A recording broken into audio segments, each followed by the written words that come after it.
salamat, Rene. At maraming salamat, Hill. We call Michael Hill. We all have strong shoulders, right, mga kababayan? Yes. So to all our kababayan here today, our dearest hosts, all comrades and friends and family members, magandang gabi po sa inyong lahat. Good evening. To my fellow Filipinos, my compatriots, a happy eve of our Independence Day to us all. Maraming salamat po. Thank you for taking the time and making the effort to come here in this beautiful space that Sir Abe? That Sir Abe has so generously shared with us this evening. And thank you for giving me the opportunity to personally share with you something about how our beloved Philippines is doing. I was last here in the US, June of 2023, also to celebrate Independence Day with our kababayan. And to say that a lot has happened since then would be an understatement. The Philippines is still filled with suspense, tension, drama, perhaps a little too much of it. Just a month after my visit here in the US, the President delivered his second State of the Nation Address, or SONA, while also launching Bagong Pilipinas, a campaign rally of his administration. Sounds familiar, no? Bagong Pilipinas, Bagong... that one. Perhaps the rebranding was just a way to create a false image of progress. Or perhaps a way to cover up the Marcos Duterte animosity that was bubbling up to the surface. As is widely known, the President's victory was due in large part to former President Duterte. The President most certainly rode the wave of Duterte's brand of fascism and populism. One that silenced democratic forces, one that ostracized those who dared criticize him, one that created a climate of fear, violence, and impunity across the country. Amidst the backdrop of dynastic politics across the Philippines, the partnership of Marcos's Solid North and Duterte's Fortress Mindanao seemed indestructible. They ran on the promise of unity, another branding exercise that seemed to have worked in their favor. But, as expected, these empty promises of unity and Bagong Pilipinas were all for show, all a hollow facade. Indeed, no amount of branding can substitute for systems and institutions and political cultures that truly level the playing field. No amount of branding can guarantee the end of economic inequality. No amount of branding can ensure that the wealth and progress of our country is felt by all, not only by a few. No amount of branding can cover up the stench of greed and the hunger for power coming out of the Marcoses and Dutertes that has led to their current, very open warfare. Even at the start of this presidency, there were already rumors going around about Vice President Sara being irked about failing to get the cabinet portfolio of the Department of National Defense. Instead, the President gave her the Department of Education. Then came the talk about the removal of VP Sara's confidential funds. These are funds that are not subject to audit, funds that are usually used for national security purposes. During the budget debates in Congress, I asked the VP herself why the Office of the Vice President and the Department of Education would need confidential funds. Correct. Right? Why their proposed budgets were much larger than our security agencies that have the actual mandate to protect our national security. By the end of the budget season in Congress, the Senate and the House both decided to reject the VP's hundreds of millions of pesos proposal for confidential funds. Panalo natin yan, mga kababayan. Come November last year, talk about the International Criminal Court, or the ICC, being welcomed to the Philippines, started to come to the fore. As you can remember, former President Duterte withdrew our membership in the ICC, fearing his prosecution due to his bloody war on drugs. While for the longest time, the President explicitly said that the Philippines will not rejoin the ICC, he suddenly changed his tune a tad, saying that his administration was studying the return of the Philippines as a member state of the ICC. A month after that statement of the President, the Solicitor General said that ICC investigators can enter the Philippines. The Dutertes had another bone to pick with the President. The cracks of the Marcos-Duterte alliance were getting wider and wider. By the start of the new year, there was a sudden revival of the push for constitutional change. In the Senate, we have stood unified against charter change. Along with many of my colleagues, I've said again and again that changing the Constitution will not solve the age-old problems of corruption, red tape, inefficient bureaucracy, low living wages, and many, many more. The House of Representatives, however, felt differently. Some quarters saw the sudden push for Chacha as a move to establish House Speaker Martin Romualdez's power. Him as Prime Minister, the President as President. This, of course, did not sit well with the Dutertes. For them, it meant that there were machinations trying to keep VP Sara away from the presidency. This open warfare was apparent during the last week of January, when the Marcos government held a whole-of-government Bagong Pilipinas rally in Manila, which required the attendance of all agencies. It was an attempt to show that his government was solid, that there were no cracks, as some would rightly suspect, that everything was well in the world. That very same day, all the way in Davao, the Dutertes also hosted a prayer rally, an event that demonstrated their clear opposition to the current administration. Since then, there have been silly exchanges between the warring families, a continued back and forth in their tug-of-war for power. And amid the Marcos-Duterte fight, the Filipino people remain hungry and jobless. The Philippines continues to be threatened and harassed by China in the West Philippine Sea. Women and girls continue to seek justice for abuses committed by fugitive Pastor Apollo Quiboloy. Human trafficking victims increase by the thousands due to pogos and scam hubs. The list of problems can go on and on.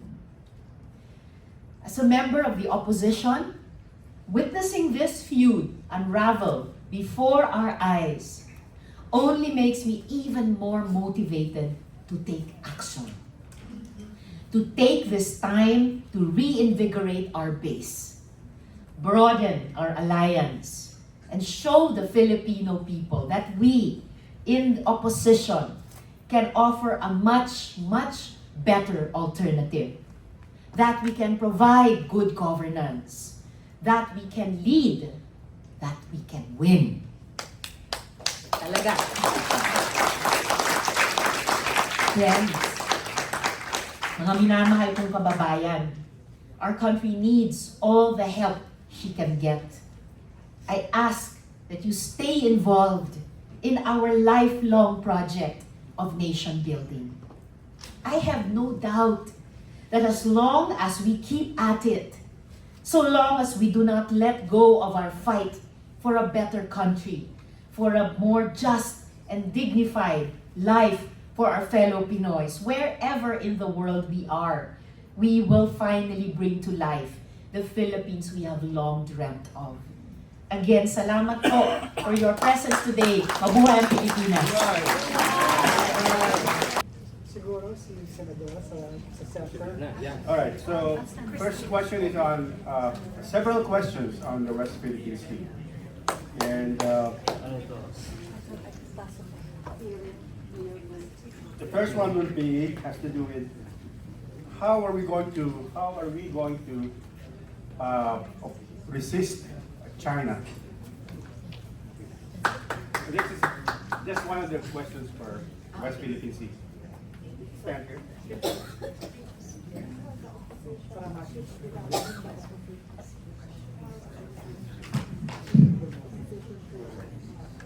Ayan, para tayong talk show. If you remember shows like The Late Hour with June and Johnny, etc. The young people are not laughing. That's a big question for us Filipinos, right? How do we stand up to China? I always believe that the front line of our response to China is political and diplomatic. That those should always be in the driver's seat. And the continuous modernization of the armed forces or the implementation of the recently passed Self-Reliant Defense Posture Program law should be at the back, in the second row. Most important is for us to take advantage of the growing number of countries and regional alliances that have explicitly said they're on our side. They support us in our victory at The Hague in 2016. They join with us in upholding the United Nations Convention on the Law of the Sea. They share with us the values of rule of law at sea, freedom of navigation, rules-based conflict resolution in any part of the South China Sea, including the West Philippine Sea. And I've always said a bigger alliance is a better alliance. So we're not trapped here between sticking with China, to which Duterte almost exclusively turned during his administration, or going back solely as an ally of the US. And even with her, it's a renewal of an alliance, but on the basis of equals. No more little brown brother of the past. A renewed alliance as equals. And not just her, other countries. Japan, in Southeast Asia, countries like Indonesia, Vietnam, even Brunei, that have pushed back against China in various parts of the South China Sea. There's Australia, New Zealand, the UK, France, even India, that for the longest time preferred a policy of non-alignment or neutrality in foreign affairs. So it's so important that as a smaller, less powerful, less rich country than China, we continue to stand up against her because no bully will respect you if you don't stand up. And let's take advantage, right? Nobody will, not even in a playground, let alone an ocean or a world. So we must form a different kind of coalition of the willing. A coalition that wants right, not might, also in the oceans. And the more joint naval exercises, the better. We noticed during those days that a new kind of quad, the Philippines, the US, Australia, and Japan conducted joint naval exercises. Those were days where fewer numbers of aggressive Chinese actions against our fisherfolk, against our Bureau of Fisheries and Aquatic Resources, against our Coast Guard, even against the Navy, were observed. So these are the ways in which I see we can stand up to China, push back against her bullying, her aggression against us, together with other nations and other peoples. And not just state actors at that. It's not just governments. It's important that fisherfolk from our different countries take action together. Environmental movements from our different countries take action together. More of the people-to-people approach also to complement the actions that our governments can take. This set of questions refer to your political plans. Are you running for president? Hey! And if you are, what would be your priority? First priority in office. People from the opposition will run for president, for vice president, for the Senate, for the House, for the local governments in 2028. That is what I intend. That is what we in the opposition in the Philippines intend. I don't know the casting yet, but for sure, opposition will put up strong, credible candidacies to be taken seriously, not just by the administration, but certainly by them, but be taken seriously by our voters and by our citizens at home and here abroad, all around the world. Which is why we've been preparing since the elections of 2022, so 2 years now, to run more opposition senators next year. I dreamt of a full slate of 12, but so far, and we are yet to announce this publicly, just a few have committed to run. Maybe we can have at least half a slate, but let's see, no matter the number, bigger or smaller, we will fight next year. And our fight next year is also part of our preparations to fight in 2028. So, as I said, I don't know what my role or any of the other colleagues' roles in 2028 will be, but for sure, the opposition will be there in 2028. And I'm counting on your help for us to all do that as well. Priorities. Of course, all of us in opposition here, in other countries, and at home would have to discuss what would be the branding of our slate in 2028. What would be its message? What would be our communications? And since we believe in substantive politics, we will have to talk about the concerns that are closest to the heart and mind and stomach of our kababayan. Even now, economic issues are really top of mind and come out so obviously in the surveys. So I think any new government, especially a government that will be formed by the opposition when we win in 2028, has to seriously look at the immediate and strategic as well economic reforms that we have to put in place from 2028 onwards. I think also there would have to be, in the absence still of a strong and developed political party system in our country, also plans in the following 6 years to continue political education, organizing, mobilization among our citizens, the different sectors, the different regions, the different demographics in all countries in the world also where we are, to promote and to implement a people's agenda. Okay. I missed one question on the West Philippines. It's clear that your position on developing alliances with everyone who are friendly to our cause. But a specific question is, do you think the giving the United States access to 9 Philippine bases, do you think that's helpful, or is that exacerbating the conflict, the tension?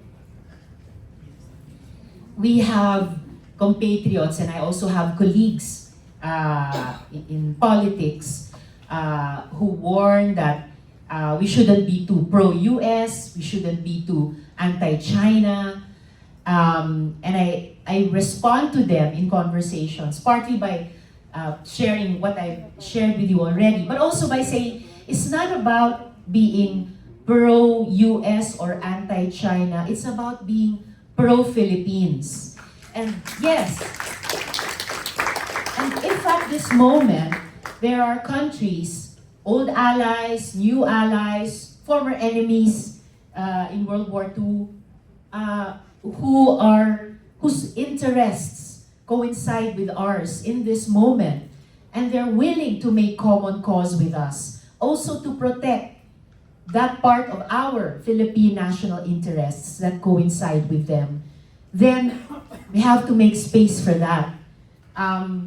When I was a young working person, I was part of our campaign to vote no to the renewal of the RP-US military bases agreement. And we were out there in the rain and crying when the Senate did just that. And now, under the EDCA, or the Enhanced Defense Cooperation Agreement, the former 4 or 5 EDCA sites have been expanded to 5 or 4. So there are now 9. And very much related to China's threat to us in various of our maritime zones, and probably also related to common concerns relating to Taiwan, etc., and other parts of the South China Sea. When the Philippine government was just expanding the number of those sites, they gave a limited briefing to us in the Senate, and we told them, the Department of National Defense and the Armed Forces, aren't you going to let the Senate have an early look first at the terms of engagement? Aren't you going to let us read the fine print? And honestly, until now, they haven't showed us all the details. But just in that first briefing, I already told them and asked them, please tell this to the President and tell this to your US counterparts. We don't want a repeat of the violation of the rights of women and children, of the environment, or of local communities before, which hosted the bases, and now host and will host the EDCA site. Let's really strive to make this more of a renewed relationship between equals. And while there are still a lot of unfinished business from the time that the bases were in the Philippines, let's strive harder that we don't allow those same offenses to be repeated now during EDCA. So yes, the EDCA sites, including the additional EDCA sites, can be points of tension, perhaps more particularly for the local host community. So government has to be minded about that. But as for the geopolitics of it, of course, Beijing says so much about it, while gaslighting us about her own offenses against us in the West Philippine Sea. So again, with our political and diplomatic people in the forefront of pushing back against China, they and we must also be minded about keeping this new stage of our relationship with the US on a clear and a correct footing as much as possible.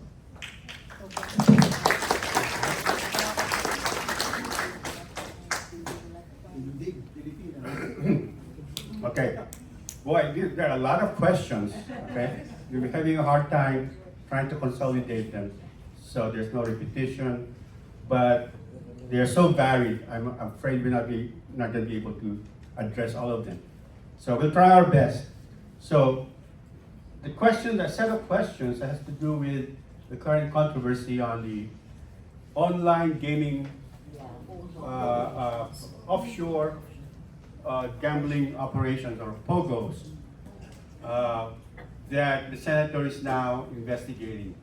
So are we going to is the Senate going to pass a bill closing the POGOs? Can you give a background? Okay, background? Okay. Okay, the POGOs are, China prohibits gambling. So a lot of enterprising Chinese gambling operators went overseas, mainly in the Philippines, where somehow they were able to lease land and build buildings and gambling operations that attract gamblers not only from the Philippines but from China, because they couldn't do it there anymore. They're all coming to these pogos. And the senator has led the investigation on the various crimes taking place in these pogos, including an elected official, who claims to be Chinese Filipino, but anyway, the background is so murky that it brings into question the possibility that China has planted operators within these pogos to conduct political operations in the Philippines. This is very important because China has figured out that it could subvert, the Philippine politics because of the corruption of the elite. So that if they had enough pull and contacts and influence with the elite politicians, they can have their way with the Philippines. The Philippines for policies to go their way. In fact, the last president, Duterte, entered into a secret deal with China that would allow China better access to our Philippine exclusive economic zones. And this is a big controversy of why that was done. And so, are we going to close these sources of corruption and possibly espionage in the Philippines? Even before drafting a bill to outlaw pogos, which the House of Representatives reportedly has already done, the Senate, under the Committee on Economic Affairs, under its former chair, Sherwin Gatchalian, already issued a committee report. And that was one of the majority number of senators who signed it, banning pogos within 3 months. It hasn't been acted upon, but yes, there is that committee report. For sure, when the Senate Committee on Women completes our committee report of our 4 years running already investigation, beginning with pogo-related prostitution, and then illegal recruitment and detention, and then many months about the Pastilla scam, and now about pogo-related human trafficking, cyber scamming or pig butchering, money laundering, and as Rene said, possible espionage, we will certainly include a recommendation to ban pogos. But even before the Senate recommendations can be acted upon, the President could already take executive action. I've called on him a few times, and then again recently, to do just that. And during the time we were holding the executive session on the mysterious Mayor Alice Guo of Bamban Town in Tarlac Province, executive session because with our intelligence agencies also, the matter came up that the National Security Council should convene itself and discuss the issue of whether or not pogos are a national security threat. And if they so determine, for the President, therefore, to ban pogos. So there are already those two things pending.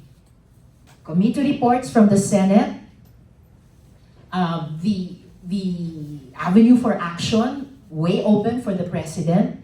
And then, as I mentioned, the House has reportedly drafted bills banning pogos. And yes, the Senate could do as well. So we're all starting to ask, what are we waiting for? Even just in the Earliest, the Senate Committee on Labor found that there were illegal recruitments of Chinese laborers to work in POGO hubs here in the Philippines. Earlier also, the Senate Committee on Economic Affairs also found that POGOs, in contrast to the rosy promises they made at the very start when Duterte had this de facto open door policy to POGOs, that in fact they owe so much in taxes to government. The Senate Committee on Women has been finding out that POGOs are related to so many social costs and no benefits, especially against women, children, and other vulnerable sectors. So really, what are we waiting for when everything that has emanated from POGOs is negative and nothing positive? And now we have to investigate reported and possible surveillance of Philippine government communications and hacking of Philippine government websites, possibly emanating from the POGO hub in Tarlac province. So yes, we intend to ban POGOs. We've been intending to for a few years now. I don't know what everyone is waiting for. All right. Then you mentioned the pastillas scam. Okay, this is an immigration scam. There's also then a concern of people in the diaspora who are often victimized by in the national airport,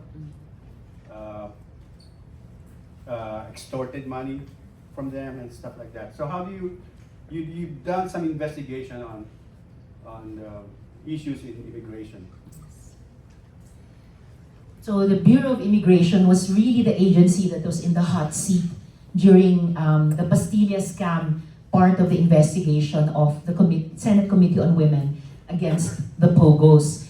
Because at that point in time, the Bureau of Immigration, or BI for short, they were using one of the entry documents called the VUA, or the Visa Upon Arrival, to facilitate the entry of Chinese, ostensibly tourists, because carrying tourist visas, but bound for work in the POGOs. And that entry was facilitated by the payment of bribe money to be rolled up in white paper. Pastillas. That's why pastillas, like our Philippine candy. Yeah. And they would line up, coming into the Philippines, they would line up at the counters where eventually one of our whistleblowers told us, who used to be an immigration officer and is now under the witness protection program of government, those entering tourists, employees, would queue at the windows where bottles of mineral water would be placed. That was a sign for them to queue there, because earlier, the travel agencies and the POGO companies from China would already send the names of the passengers and their travel documents. So they would approach that window, they get processed, no questions asked, in exchange for the pastillas. So during those many months, we really put the BI, or the Bureau of Immigration, under the spotlight. And while our investigation was still ongoing, the Office of the Ombudsman started their own parallel investigation and actually imposed disciplinary actions on about 30 plus of the BI people, although only foot soldiers and mid-level people, not yet until now the real masterminds.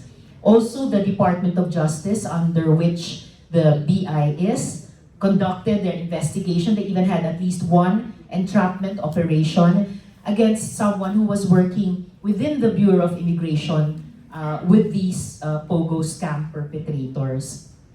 So it's not new to the Bureau of Immigration to be under the spotlight or in the hot seat. And yes, if colleagues here will bring to my office's attention problems, violations, abuses by our any BI personnel or officials, one avenue for us would be to file a resolution. Probably it won't be referred to my committee on women, but to another, more appropriate committee in the Senate. But if that resolution comes from us, I'd be very active in the hearings investigating that resolution. The next set of questions is about divorce. It's now, it has moved forward in the the lower house of representatives, and the Senate will be tackling it soon. Considering that divorce is considered by some as an ancient tactic of Satan to destroy the family, what is your position or your stance on divorce? So I'm one of several authors of a dissolution of marriage or divorce bill in the Senate. Those bills were referred to my, yes, we're the only country left, not just in our region, in the world. Aside from the Vatican, which is located in Italy, which has divorce. What's to be proud of there? So the bills were referred to my committee on women. We heard the bills. We prepared the committee report. And a majority of the members of my committee signed it. So it had just been waiting to be reported out in plenary. It was only not moved forward under the previous Senate leadership. But now, with a new majority leader, I'll be able to follow it up. In the meantime, recent surveys have validated that the majority of Filipinos support a divorce law being passed in the country. As Rene said, the House of Representatives has passed their version of the divorce bill. The Pope, for goodness sake, has spoken about divorce. There's a center in my alma mater, the Ateneo de Manila University, which is a Catholic university, that has also issued a position paper that divorce is a public issue, it's not a religious issue. So the Senate has to catch up with all these other currents because we're the ones lagging behind.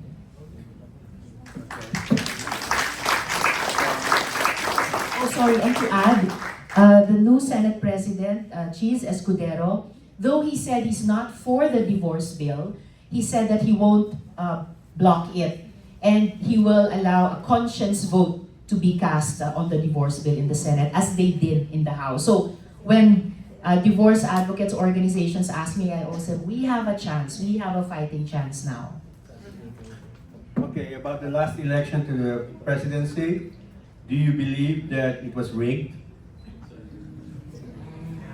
I really respect the research that TN Trio of General Rio and Colonel Odonio et al. Have conducted because they've gone through a lot of data and they've raised serious questions that I think the Commission on Elections has to answer. It started to answer the questions but hasn't completely answered them. At the same time, there are various groups of election watchdogs, including early on, if I'm not mistaken, NAMFREL and Lente.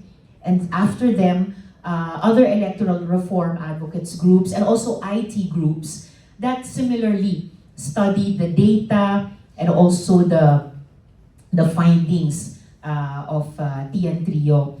And others of these groups have said that they are unable as yet to validate that indeed the elections were rigged. But as I said, COMELEC has to do a lot more to restore confidence in the integrity of the electoral process, which is also why we began questioning the new contract awarded by the Commission on Elections. If there are still unanswered questions from the recent past about Smartmatic, now there are new questions about Miru. So we are not yet in the clear in terms of feeling confident that the machines and the system will oversee a fair fight in 2025. Colleagues like Attorney Chel Jokno have said even now we have to prepare much better for vote protection. So organize, train, and come election day, deploy poll watchers, which we weren't able to do widely and intensively enough in 2022. So tonight, I cannot tell you that elections were rigged. I know we need to talk about that because a lot of our heartaches about 2 years ago also relate to that. And we need to talk about it so that also together we can move forward and fight again and fight better and fight more effectively the next time and the next time and the next time. Okay, here's a question on the charter change controversy, which you had explained that is really meant to prolong the staying power of the Marcos Romualdez clan. If they could change the term limits and everything else. So, what is the status of this move to change the charter? Right now, it seems to be in limbo because even the Commission on Elections had to admit that there's no law enabling charter change through people's initiative. So they had to bow to the rulings of the Supreme Court on that issue. But the filled up signature forms are still in the local Commission on Election offices. And people who changed their minds about having signed them before, there's no procedure from COMELEC to allow them to do that. So we have to find a way to get those forms back. Because who knows but that somewhere down the road, those people's initiative proponents might revive their effort and use those accomplished signature forms. Even the resolutions of both houses in the Senate and in the House are right now frozen. Because, well, I cannot speak for the House, but in the Senate, even the proponents saw that they just didn't have the numbers to vote it, to have it approved, even if they could bring it to a vote. And those of us who were against it from the start precisely raised those issues that Rene mentioned, that you're telling us your resolution is only for economic reforms. From economic reforms, once you open up a process of charter change, it can spill over into anything and everything, including political reforms having to do with term limits or the political dynasties or declaration of martial law, etc. Plus, we don't even need charter change for economic reforms. How many laws has Congress passed? At least half of which I voted against, but they passed on public-private partnership, or on the Public Services Act, or on the Foreign Investments Act, or the Retail Trade Liberalization Law. And besides, it's not charter change we need to address the economic issues, let alone to push economic reform. So right now in the Senate, they even suspended the hearings out of town on the resolution of both houses number 6. Okay. How can Filipinos in the diaspora, what can the Filipinos in the diaspora do to disempower the Philippine elite to have controlled politics for generations? Wow, isn't that the question of our lives? There's so much we have to do, no? Aside from what I just recently mentioned, finally passing an anti-dynasty law. The Constitution has commanded us to do that since 1987. But of course, since no one legislates against interest, Congress, which is, where dynasties themselves are overly represented, has just allowed anti-dynasty bill upon bill upon bill, Congress after Congress, to fall by the wayside. There's only one law, and mabuhay to our youth and students, which has an anti-dynasty provision. And this is the SK, or Sangguniang Kabataan, Youth Council Reform and Empowerment Law, which has an anti-dynasty provision. So, but aside from that, if we can have a global campaign for the Philippine Congress to finally pass an anti-dynasty law, aside from that, there's just a world of economic reform bills that can be filed and passed to redistribute wealth. For example, it's here in the West that the idea and early versions of bills about a universal basic income are being talked about and drafted and filed. That's really something, and labor in the Philippines especially are pushing this. That is really something that could more, to a greater degree, therefore more significantly, redistribute wealth in the country. A wealth tax, all different pieces of a progressive taxation system rather than the regressive taxation system that we have now. The completion of the agrarian reform program. It's been going on for what, half a century already? Come on. All the countries, even in our region, that we admire for their agrarian reform program, Japan, South Korea, Taiwan, they did it in one fell swoop. 2 or 3 years, finished. Because they knew it would be painful for some. And if you took longer, they would resist effectively, like in the Philippines. Then they compensated, to some just degree, the former owners, so that they invested it in other aspects of the economy, manufacturing, services. And then those countries supported and empowered their agricultural sectors to become wealthy, to succeed, changing the political economy in their countries. What else? Manufacturing in our country. You are already potential investors in the Philippines. To get manufacturing finally off the ground in the Philippines, we need to finally also strengthen our agricultural sector. We need to fix our infrastructure. We need to develop the potentials and remove the obstacles in developing a just energy sector with a good mix of renewable energies, and with the electric cooperatives having a real stake in there, not just the big private companies. In services, there's the BPOs, or the business process outsourcing, right now challenged by artificial intelligence, also because our technical and vocational education and training sector is still so weak.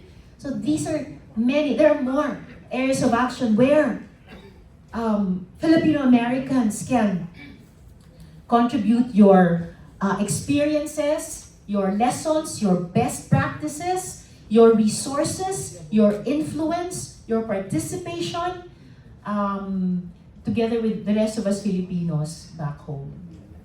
So to konti contribute, first step is to make sure you're registered to Yes. vote as overseas voters. And you can influence, can help put people like Risa, more people like Risa in our government, because it's really the elite, the economic and political elite in the country that's standing in the way of progress. But meanwhile, before we continue, we're passing the basket throughout, and please, your donations are all welcome throughout the. Thank you. Because of what you're doing for reform, you are getting, you have a lot of enemies on the internet, and you're getting pushback from political opponents. What do you do for relaxation, and what motivates you? Like all of us, my motivations are the things that originally inspired me to choose this life. So I am inspired by, like all of us, having been born Filipino. I'm so proud of that. I'm inspired by the people I love and who love me. I'm inspired by the beauty of nature. So beautiful here also. Oh my gosh, it's such a treat. I'm inspired by the beauty of our arts and cultures. And yes, I'm also inspired by my spirituality, because I'm one of those generation of we activists in the Philippines who originally became activists also because of our faith. Liberation theology, active nonviolence, the social teachings of the church. And speaking of arts and cultures, a long time ago, the person you call Michael, we used to call him Hill, he was our choreographer in the Q, which was the theater group of LaSalle Green Hills. And he was our terror choreographer. I was scared of him then, in a production of Grease, Manila, 1950. So For relaxation, I think about my plan when I'm no longer in formal politics to go back to theater and music. Aside from stuff like yoga and listening to music, watching films, etc. Enjoying the rain. I think we basically, although we weren't able to read every question, I think we basically covered most of them, yes. Use the mic. Use the mic. You can want an open mic? Okay. Do you want, anyone who wants to ask a question verbally? Is there another microphone that we can give to the audience? Okay, Argo will be our... Francis here is the Francis. Hi, good evening, Senator Hontiveros. I'd like to commend you. I think you're the only sole opposition right now that's taking the stand. As far as Pogo concerned, are you working with some U.S. officials here or the FBI? Because just last week we have a Zoom meeting with FBI, and their number one concern is that back in 2020, FTC total losses like around $3.5 billion. And per FBI 2023, they don't have the figure yet, but they said majority of the scammers are outside the US, and they're using call centers. So during your investigation, do you think there's like connection with the Pogo in the Philippines and also here in the US? And then a follow-up question.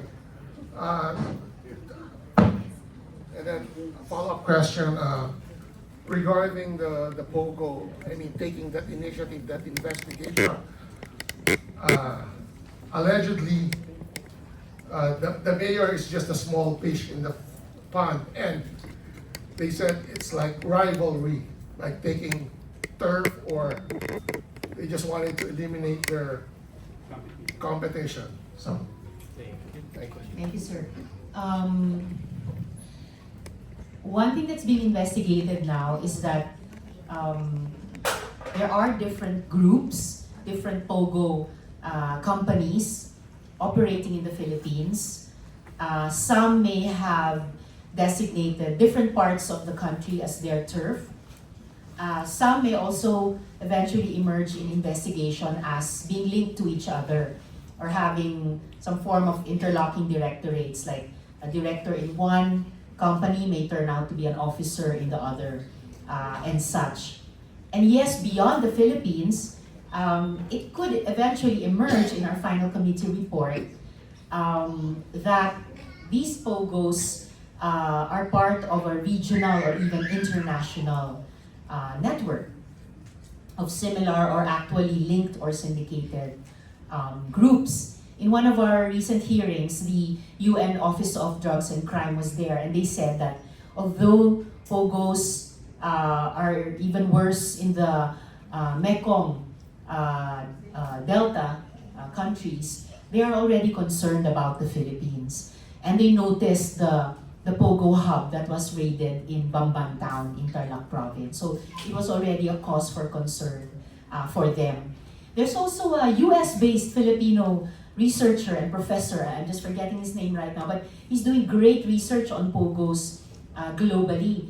And he described also what Rene described earlier about the background of Pogos. And he also said that in addition to the mainland Chinese who have excess capital but aren't allowed by their distance from the political elite there to invest their excess capital in country, they ship it out to other countries, and Pogos are one landing site for them where they can still turn a profit. But also, researchers like him and others have said it may also be possible that Pogos are in some kind of modus operandi with the government or even the party in China, so that that's why this angle of Pogos being a cover not just for already terrible crimes like human trafficking and cyber scamming and drugs and money laundering has come up. I will be grammatical here, but also the possibility that pogos are somehow giving a cover to geopolitical objectives of a country other than the Philippines. So we benefited from, in the hearings, from resource persons and inputs from those international or foreign-based experts and bodies, and in the case of Apollo Quiboloy, we are heartened that Philippine government efforts are paralleled now by the possibility that there may be an extradition request from the US government. So if they also would like to cooperate against POGOs, we would be very open to that. Any more questions? Any more questions? 1, 2, 3. Okay. We're gonna get the young. Senator, just a quick question. Is POGO, because I noticed, I saw in the news that most of the victims, or those that get victimized by POGOs are mostly Asians. So is it just present in Asia, or is this a worldwide issue? And one more question. How do the Philippine lawmakers be able to regulate the price of rice when everything is being turned into like even the ones in the provinces are being turned into real estate properties? Wait the billiards. Oh, I didn't say that. You said that. Thank you. You actually just touched on one of the most important and long-standing bills that has never been passed, the National Land Use Act, so that we can really delineate which types of land are for which purposes, so that we can preserve and enhance agricultural lands, so that forest lands, does that still exist? Can be preserved in the Philippines, so that ancestral domains are really reserved to indigenous peoples, so that yes, residential areas too, industrial areas too, etc. are delineated, but not that one use of land or few uses of land have preeminence over others. And you are right, if we keep on converting agricultural lands, then we take away more and more the support that is due our agricultural producers. Or if we open up municipal waters to large or even foreign fishing vessels, we will really kill not just the mangroves, but our small fisher folk. And then the weird situations of the Philippines, which taught Thailand and Vietnam how to farm, is now the biggest importer of rice, even than China. How can that be? There are more than 1 billion people. Or that from time to time, the Philippines is importing fish, probably even our own fish that other vessels caught in our water. So, sorry, but the first part about pogos and Is it just existing? sorry, in the Educate me. Is it just existing in Southeast Asia, or Okay. is this a worldwide issue, the POGO? I'm not so sure. I think right now It's kind of like the drug cartel now that has network all over the world. they're mostly physically based, the hubs, in Asia. Oo.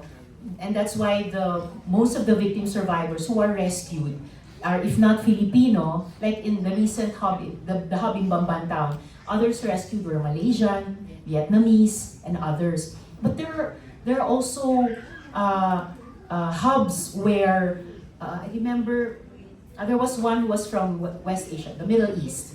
Or there was one also from Eastern Europe who was there. But few and far between, and they're given particular tasks or quotas. But I think right now the hubs are physically located mostly in Asia because the targets are in the West.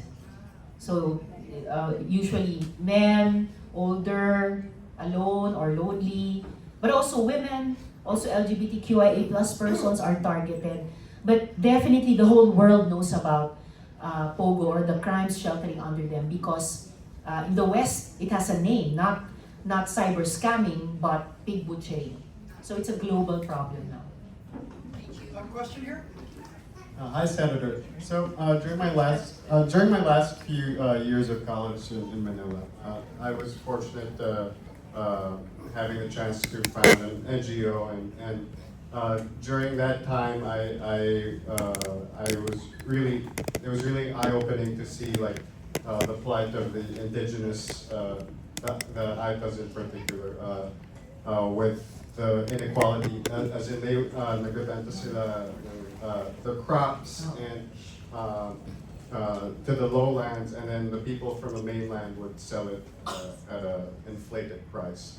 So I wanted to ask: are there efforts being made, like in recent times with NGO? Are you working? Is the opposition working closely with NGOs to improve the situation up in the mountains? Thank you. There's a very good law, which like many good laws is often implemented in the breach. It's called the IPRA. You probably heard of it when working with the Aita indigenous community. So it's the Indigenous Peoples' Rights Act. It actually provides for a wide range of rights and benefits, especially for indigenous peoples in their ancestral domains, recognizing that from time immemorial, they have been the ones taking care of those domains and should therefore have the heaviest voice in decision-making and use and development and care of those domains. There's a body called the NCIP, the National Commission on Indigenous Peoples, which, however, has had a very spotty record of implementing the IPRA and overseeing the implementation of IPRA or defending indigenous peoples when they have raised complaints, for example, about what since long ago has been called development aggression, the virtual invasion of extractive industries with no regard for the rights of the indigenous peoples or the sustainability of their ecosystems in their ancestral domain. So right now, if the agricultural sectors, which by the way include farmers, fisherfolk, rural women, and indigenous peoples, are among the most marginalized and disenfranchised. IPs among them are probably the most disenfranchised. So right now, I think we're still at the stage of putting out fires, like even in the Senate, mostly filing resolutions to investigate, trying to appropriate funds, budgets during the annual budget debates, putting in IP provisions in related bills like our pending Alternative Minerals Management Bill to say that, for example, provisions like there are no-go zones for mining, including ancestral burial grounds, and when and where mining, not all kinds, a limited list of kinds of mining and more heavily regulated will be allowed. The voice, the decision of the local communities, to include the local government units, other mining affected sectors, especially explicitly indigenous peoples. Aside from that, we're practically at base one implementing the IPRA, but indigenous peoples are not giving up. Even in this Pogo thing, because it turns out that there's also an angle of land grabbing of ancestral domain there in Bamban town around the Pogo hub. Okay, another question over here? Yes, I do. So, like, one particular question that I'd like to hear about is how you see the role of foreign debt in the impoverishment of the country. That's not discourse that's talked about much.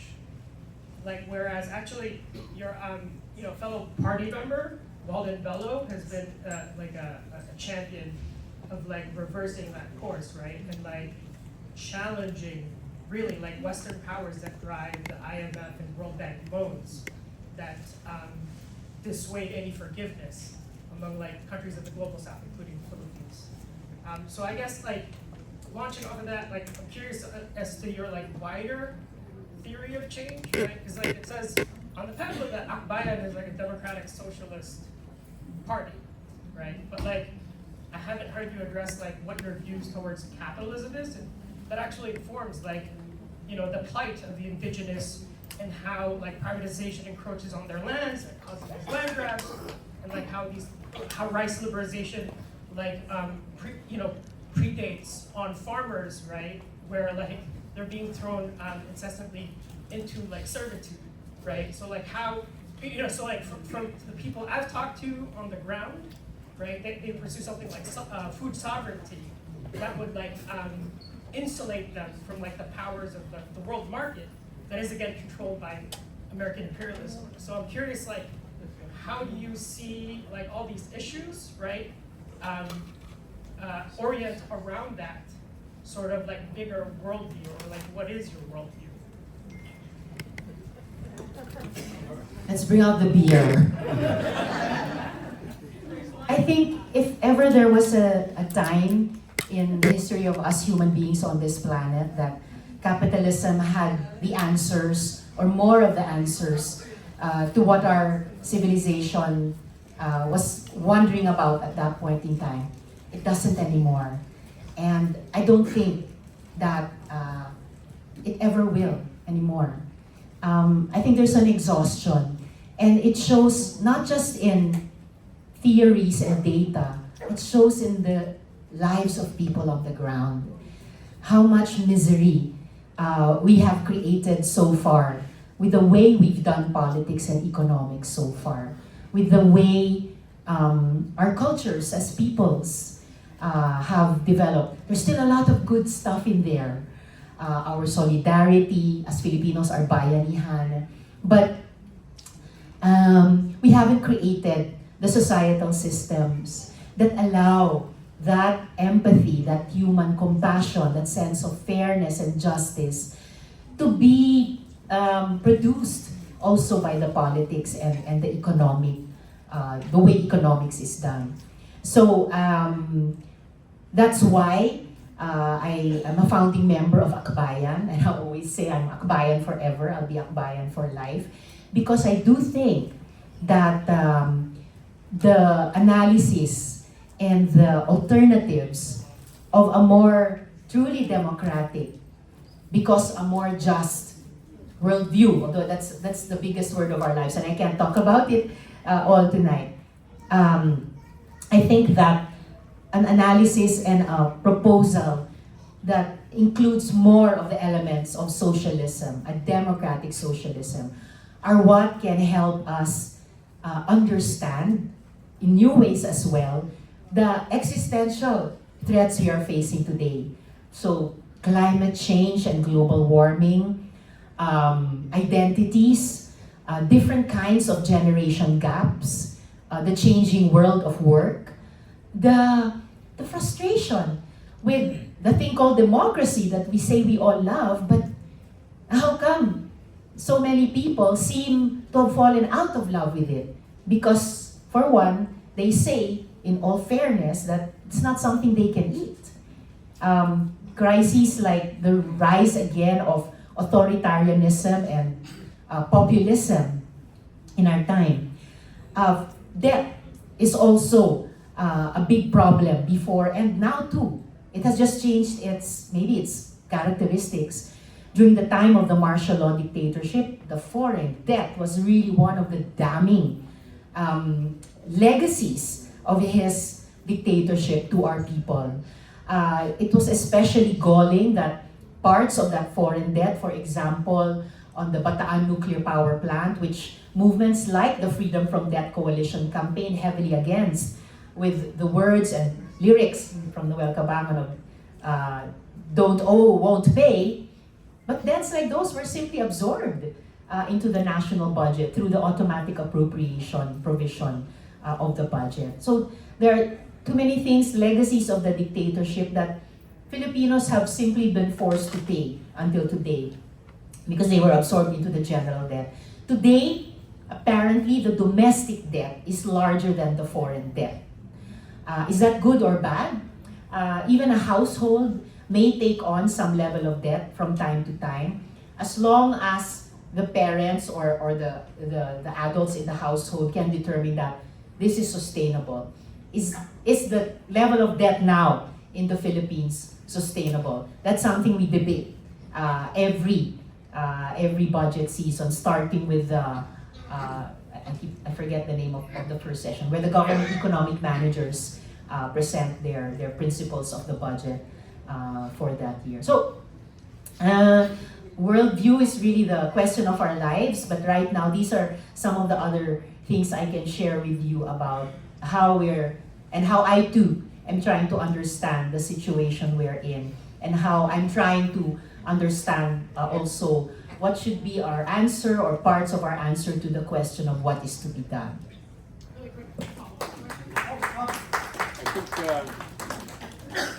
Is it okay? Because we have 4 more questions and it's already 7:20. Right, I think we have to wrap up. We have to wrap up. Just one more question. We have to wrap it up soon? Yeah. Oh, okay, I have 4. Or if you want the four, then I have 4 people who volunteered, so I don't know which one you're gonna. Maybe they can all A basic one. Can they just do a quick one? Yeah, okay, all right. This young man will do a quick one and then. I'll try to be quick. First of all, good evening, Madam Senator. My name is Kafuko. Just you talked about agriculture as like one of the platforms you're running on, and it reminded me of a time when I think you flagged an agrarian land reform reversal in Nasubo in Batangas. Just wanted to ask if you would be able, depending on how much time you have, if you would be able to provide a little bit of context about that, what the progress is like so far with agrarian reform in the Philippines and potential outcomes. Thank you. Next question. Thank you. Next question. Next up. I'm gonna let you decide. I have a basic one for you. Ask everything and then. Oh, okay, so, okay, you'll try to answer all of them together. Try stuff. Okay. Question, no comments. So, hello, Short Senator. question. I'm young, I just retired. So my knowledge, I've been here for 30-something years in AD. I used to work at the Philippine Trade Exhibit, which is foreign buyer, local. You go there, you get everything. Now, what are we doing? I went home in 2008. They're all destroyed. So what we're doing now to promote our products, from garments, furniture, food, everything. It was not there no more. Salamat po. Okay, here's one of the vital questions in the Philippines, which I think should be looked at by the Senate or of our legislature, about Malampaya scam. Okay, the Malampaya scam, we're losing 100 million pesos in revenue and in 2 years we have 72 billion if we have to connect the 100 million a day profit that is supposed to be going back to the Filipino people. I think, Madam Senator, we need to look into Malampaya, and this has to be investigated. Salamat po. One more. And then one more here. Just a quick one from. Use the mic, please. Hello? Good. June is Pride Month, so happy Pride. So I was just wondering if you could give us an update on the LGBT situation in the Philippines, like sex marriage and other LGBT concerns. Thank you. Oh, okay. So June is going to be the last one, and then maraming salamat po. I hope this will be a fitting closure. I'm 136 years na independence natin. Bukas sa Pilipinas ngayon. Ano po kanyang mensahe at marami po ba tayong dapat ipagdiwang? Salamat, June! Ang galing ng last question.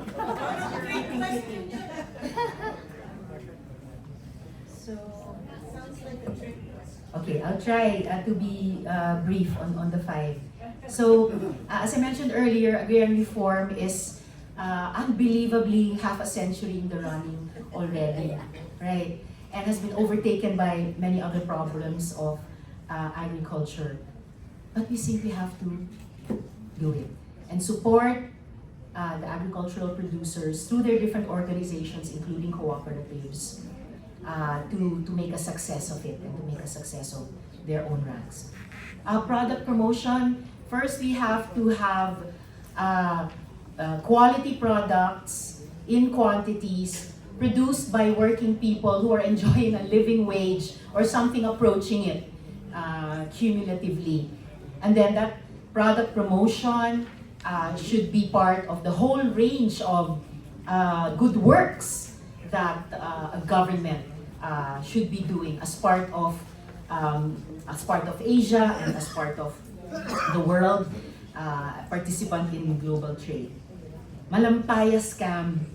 Okay, yes, of course, it should be investigated, and at the same time, while the Malampaya reserves are running out, we should secure recto bank or reed bank, because China is casting a covetous eye on it, and we have, one of the colleagues mentioned it earlier, we have amazing reserves of oil and gas in recto bank, which we need for energy security in the Philippines. Energy security that should include electrification of the whole country, cheap electricity, which is a 20-year-old promise of the Electric Power Industry Reform Act, real ban on cross-ownership, and a real stake for electric co-ops, and a healthy, big component of renewable energies in the energy mix. For the LGBTQIA+ community in the Philippines, the priority legislative agenda is still the only 2-dozen-year-old bill on SOGIES equality. Yeah, sexual orientation, gender identity and expression, and sex characteristics equality bill, which 18 of us senators signed a committee report for. 3/4, enough to approve a treaty, enough to amend the Constitution. But it was frozen in the Rules Committee by the previous leadership. So I just talked to the new majority leader. I said, Majo, you know, the committee report has been in Committee on Rules since December 2022, more than a year. And he said, oh, ang tagal na. Sige, hanapin ko. So, follow him up. Again, Philippine society, even through the surveys, has said they support SOGIES equality bill. The House has passed it, as some sections of the Catholic Church institutions of our country have also engaged us a bit differently than before. Again, the Senate has to catch up. It doesn't yet include same-sex marriage because the community said, and we, their allies, agreed, let's get SOGIES equality bill passed first. Then we can file other bills. Yes, same-sex marriage, changing the sex assigned at birth on our documents, etc. And last but not the least, oh Diyos ko, ang dami pa rin dapat ipagdiwang. Andito pa rin tayo, we are surviving, we are fighting. Yung mga natalo na natin, mga kaaway natin, ngayon may mga bago, yung dating kaaway, naging kaalyado, yung dating kaalyado, naging kaaway. Okay lang, di naman tayo nalilito mga Pilipino. We can, it's politics, we have the capacity to assess our situation and to decide what best we can do in this current situation. So, ipagdiwang natin bukas. Buhay!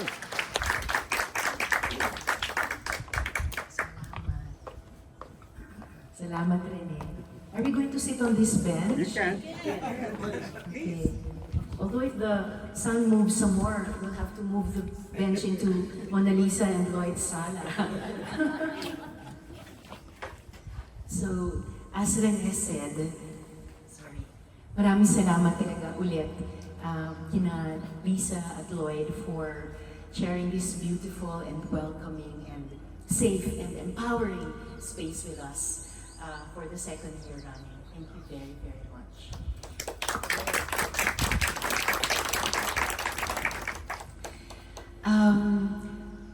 And thank you to each one of you for being here. Some of you being here again, and some of you being here for the first time.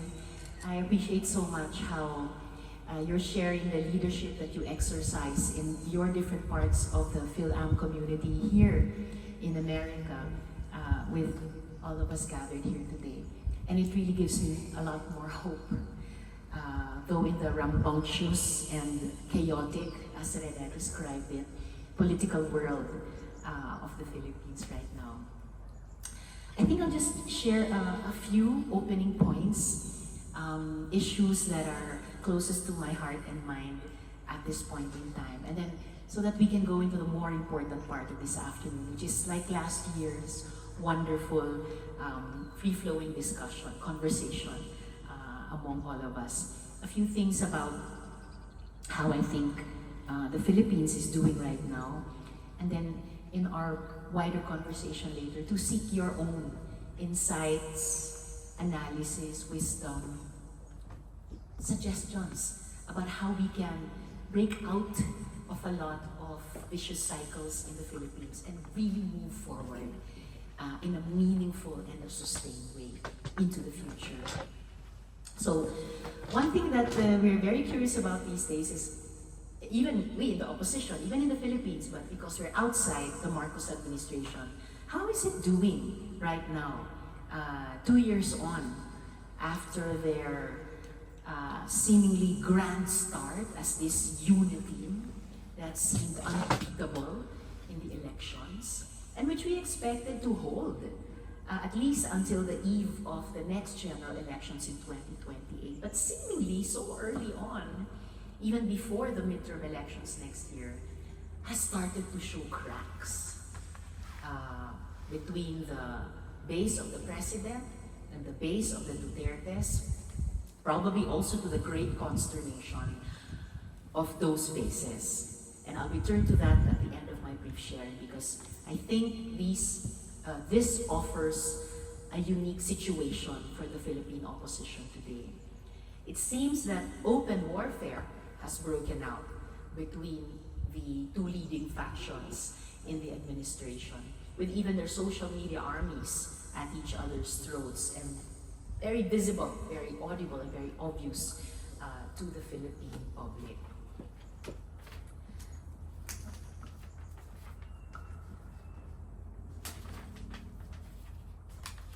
When we look at the economy, we could look at the state of public finance, the very tight fiscal space that the administration finds itself in, but also the unwillingness or the inability to take advantage of newly passed legislation that should free up more of these public funds for proper public spending, whether from the value-added tax or from proper application of tariffs on imported goods.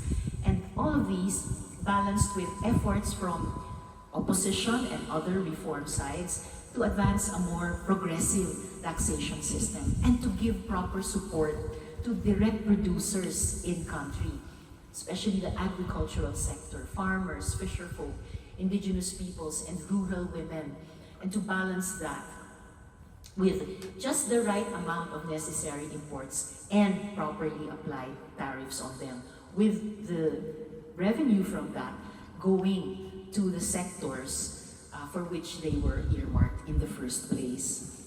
Manufacturing remains a promised key driver of growth for the Philippines since the decades of the 50s and 60s, when we first saw the then infant industries emerging with such promise, with such passion, and with such possibility for the whole country, only to be pushed aside because truly developing and setting them up was our assigned role in the emerging global order of things.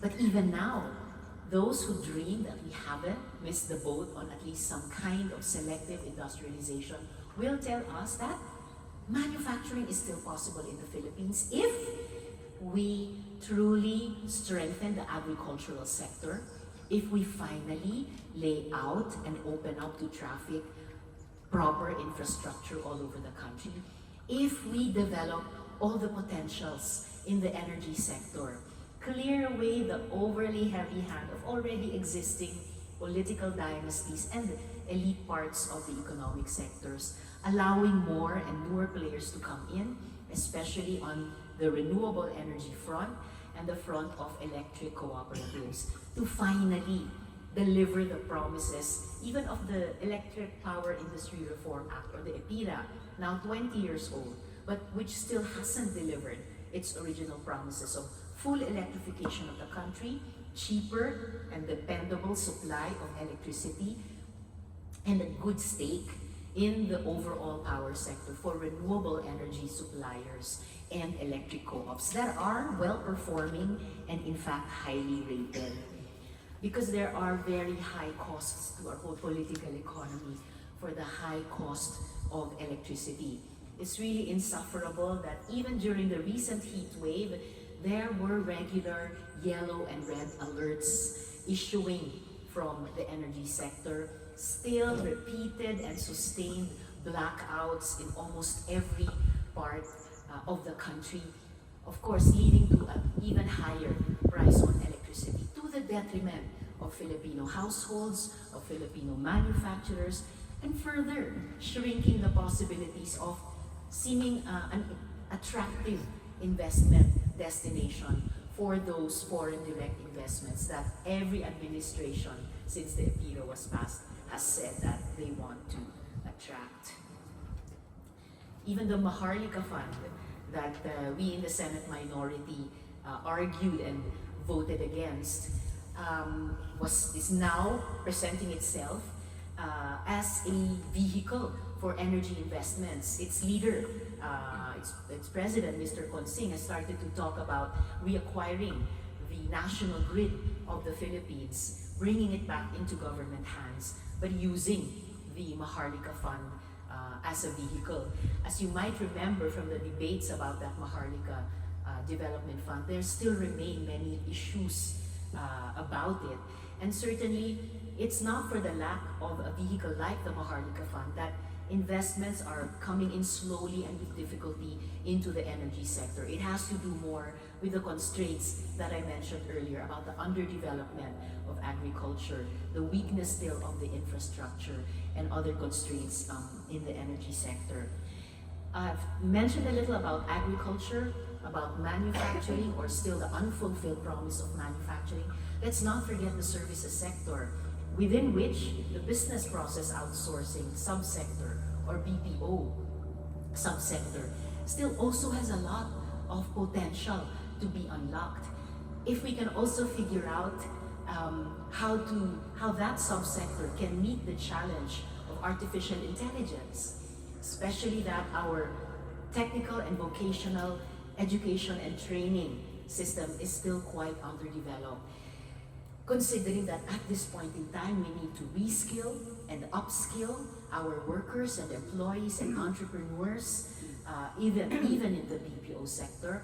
So this again is a glaring need that needs to be addressed now.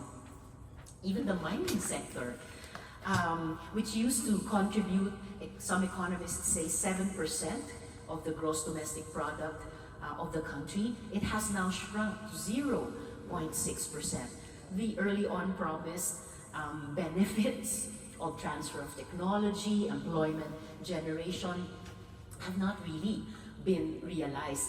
And there are long-standing legislation to more strictly but properly and optimally maximize the potentials of a properly regulated mining sector in the Philippine economy and in Philippine society.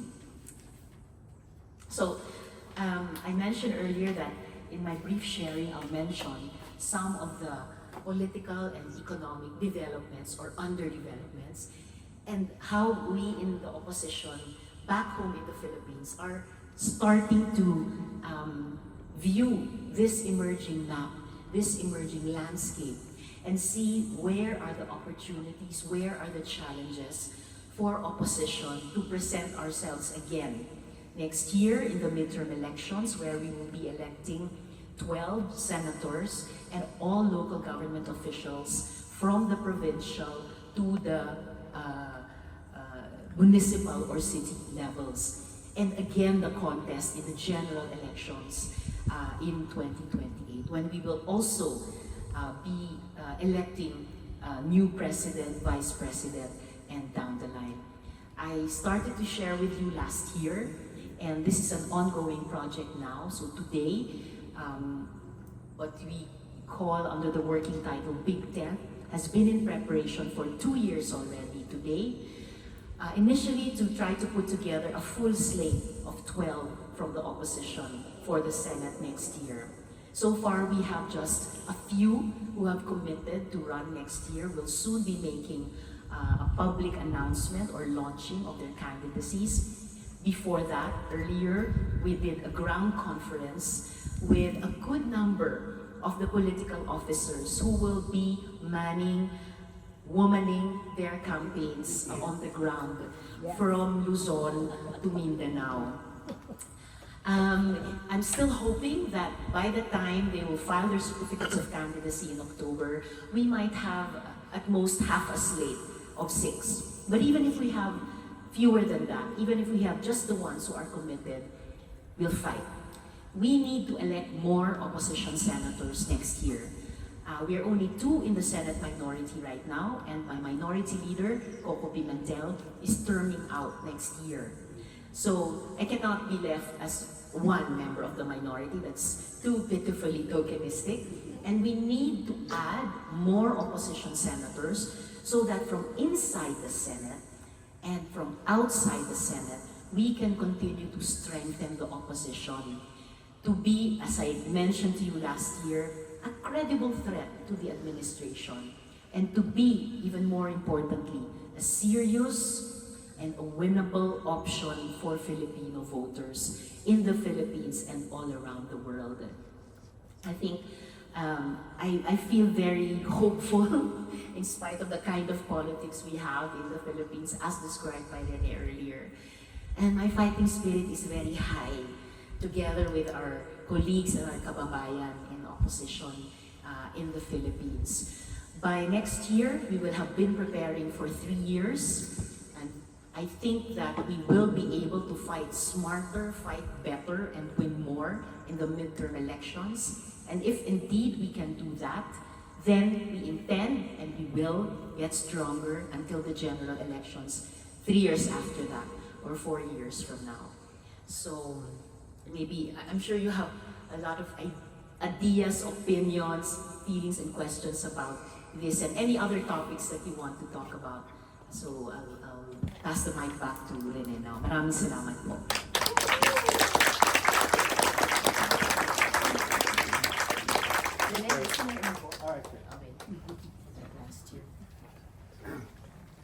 Okay, so you see how she can challenge the best or the worst the political elite can master. So and we want more of people like her. So questions or opinions, please. Lloyd. Senator, thank you for coming back to our home. I just want to say most of us here are Filipino-Americans. And as you know, we have an election coming up. Yes. So I'll be very blunt. What does it mean to the Philippines if a convicted felon becomes the next president of the United States? Okay, Marcos. Yeah. I know, right? And we have our own unconvicted felon in the Philippines, waiting to be tried by the International Criminal Court.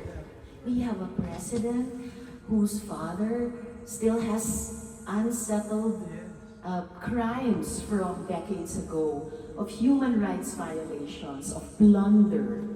And we have the former president who still has yet to answer for the tens of thousands of extrajudicial killings, who has yet to answer for corruption cases like Farmally, as Rene reminded us earlier.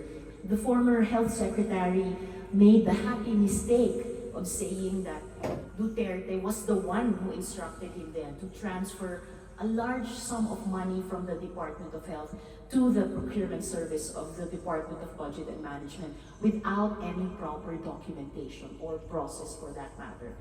I thought, okay, this is the so-called new matter that we've been waiting for in the Senate. Any new evidence or any new witness or whistleblower which would enable us to reopen the Farmally investigation. Well, it was good while it lasted. A few hours later, Duque took it back. But the important thing is that he said it, meaning it exists, that act. So we just need to look for or wait for a new witness or whistleblower who can speak to that same fact, then we can reopen the investigation formally.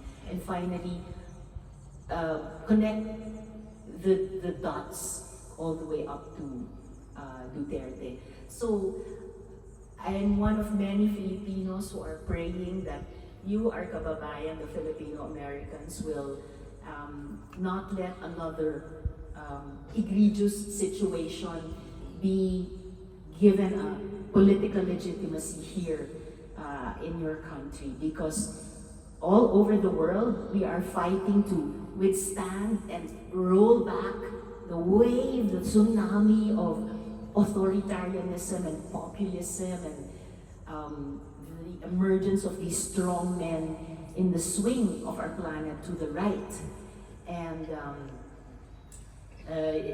you are such an important country in the whole world, which is an understatement. So I hope that you can hold the fort, and we'll try to hold the fort with you in the Philippines, and we hope that you can enable the very important symbolism, which is your national government here, prevent it from being lined up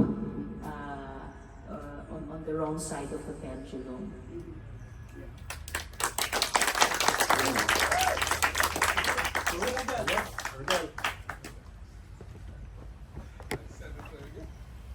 You know, following on what Lloyd asked, yesterday Donald Trump announced that he plans to deport 11 million TNTs, illegals, whatever he calls them. It is estimated that out of the 5 million Filipinos in the US, at least 10% are TNTs. You go to any care home, elderly home, and almost all the Filipinos working there are TNTs. If 1 out of every 10 Filipinos in the US who bring and remit billions to the Philippines is in danger of being deported back to the Philippines, what can the Philippine government do to protect our kababayans who may be subject to arrest, detention, and deportation if Trump should get elected?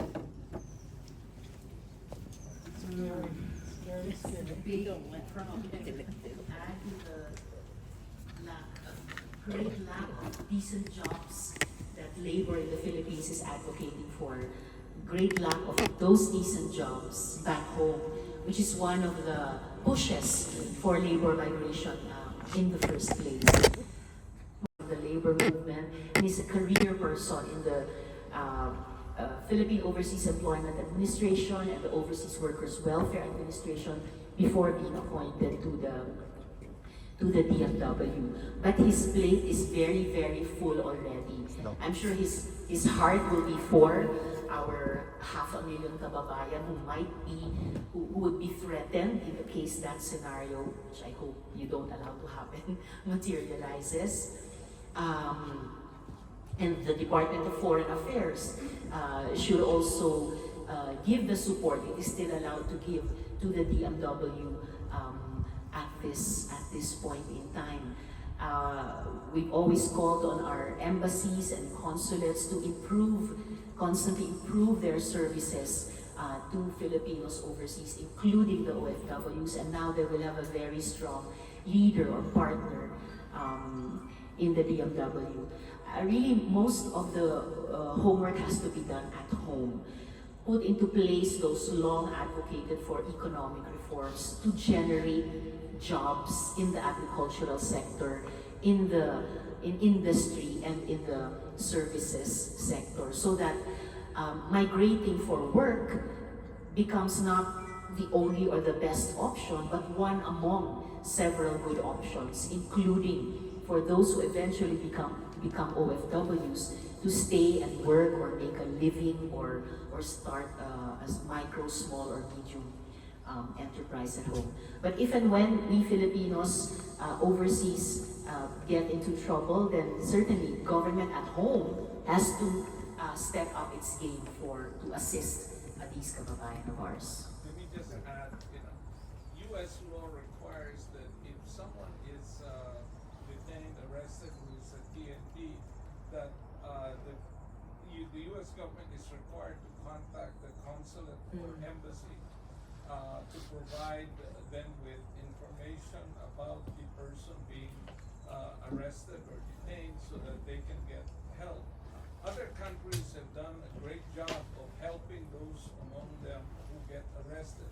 I don't think the Philippine consulates and the embassy have done anything with regards to Filipinos who contact them or whom the government contacts, if they contact them at all. But that should be clarified so that there can be a policy where the consulate has a list of lawyers or community agencies to be able to offer it to those who get arrested so that they will not be left on their own. Ordinarily, I think in such cases as the threat of potential mass deportation of residents of the United States, that would require government negotiations. But that would also you would need an executive on this side who is not dedicated to mass deportation. Because before, what can be done if that's the case is the two governments can negotiate a temporary protective status for the affected Filipinos. But again, that requires the agreement of the sitting president on this side, or the sitting executive on this side. And if Trump wins, who also has declared that immigrants stain the blood of this country, I think we won't have a chance. Yes, my understanding is that the electorate is very young in the Philippines, millennials and beyond. So, Risa, I'm wondering, how you could mobilize them to be more engaged in the way that you described, related to the values, etc. Also, what really, catches them, what resonates with them, especially since this cohort is vulnerable to all the social media, etc., untruths, that they follow in social media. So, what are the opportunities? What are the challenges? In the 2022 elections, we saw how big and how influential a cohort the young people, the young voters were and are, and surely will be again next year, and surely will be again in 2028. Too bad for people like us, they're not as attracted to, say, political parties as forms of organization as our generation is.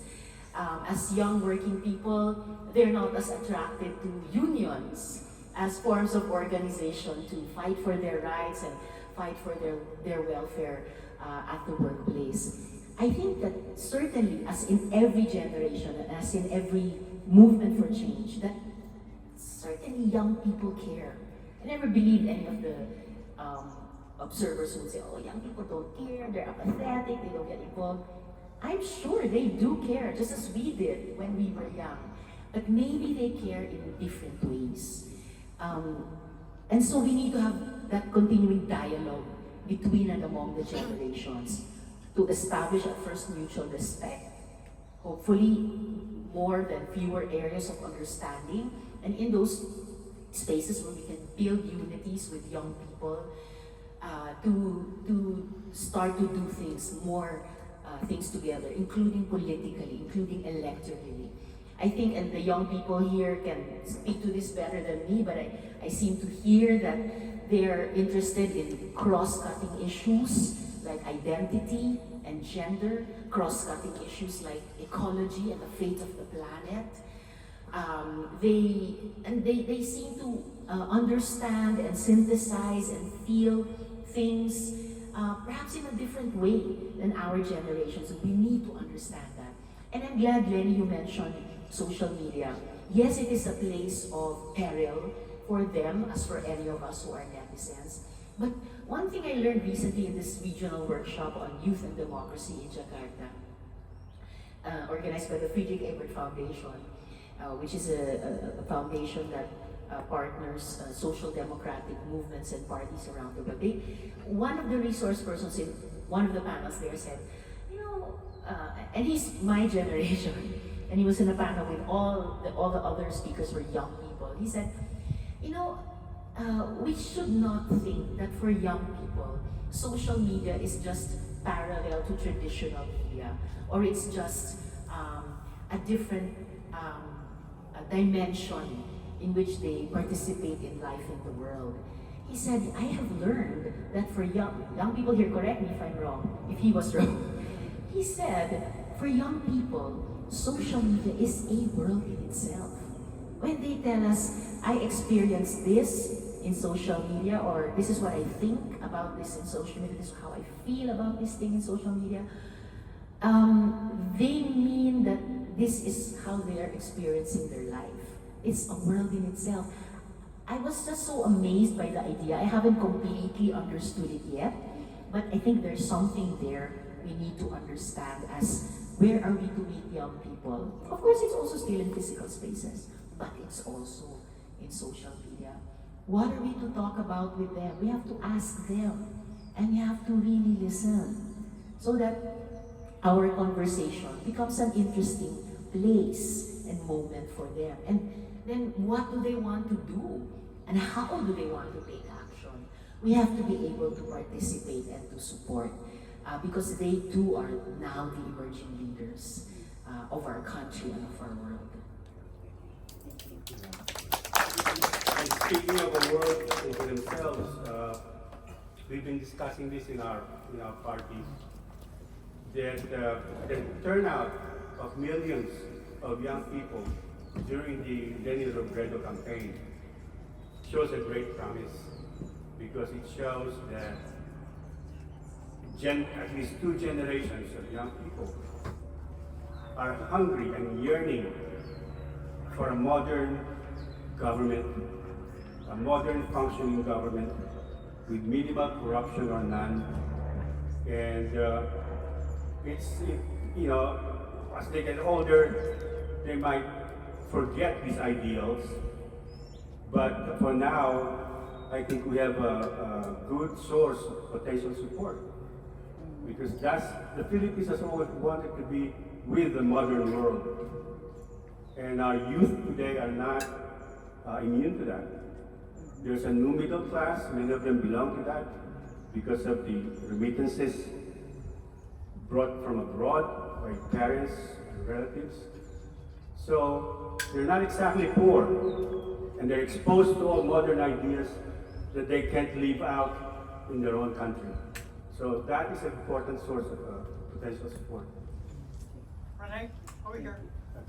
Yeah, I decided, just speaking of jobs in infant industries, many countries that have industrialized have strong ministries of trade. Any thoughts on how we can reform our DTI or how we can give it teeth?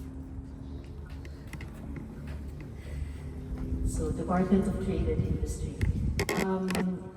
It's still run right now by a former academician, okay, who therefore has the theoretical background. Maybe could have gathered more experiences on the ground, in the marketplaces, in the farms, in the factories, in the IT industry and elsewhere in the services sector in the last few years, to be able to represent the Philippines even more strongly in trade meetings and negotiations. I hope he doesn't forget the industry part, because agriculture itself is still so challenged, although at least there's an agriculture secretary whom, sorry, this is a side trip, but when the president appointed Secretary Chu Laurel, I didn't know him from Adam, so I didn't expect anything from him, but was actually impressed by him in the confirmation hearings. He seemed to know a lot of what his work was to be.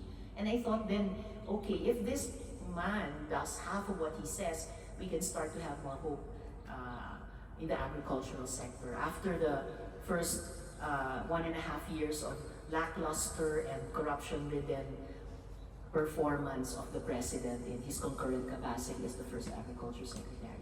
But back to the secretary for trade and industry, I hope he doesn't neglect the very concrete proposals about how still to develop at least parts of the manufacturing sector, how still to develop some industrial capacities in the Philippines.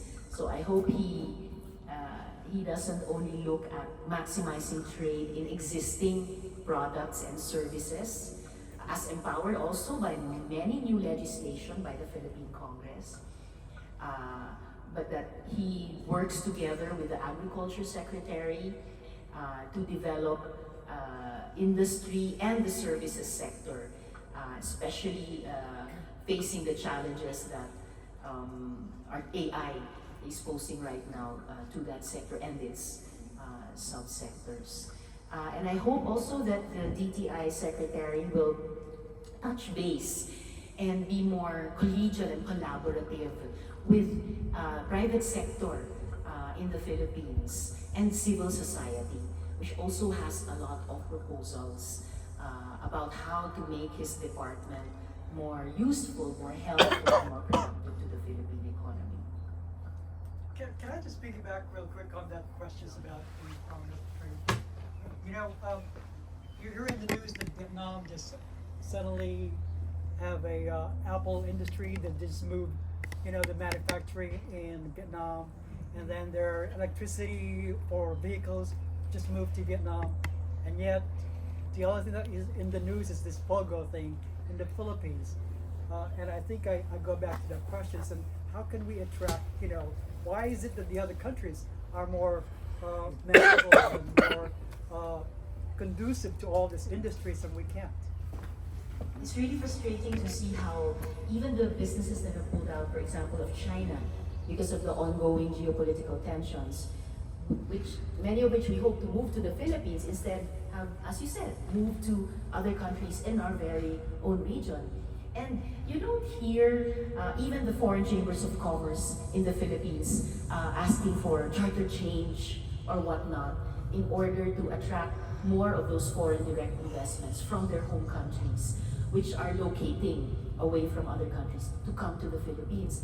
They have said even before that ill-fated charter change initiative that what they really need, what we really need, is top of mind, a predictable policy environment, equal application of the law.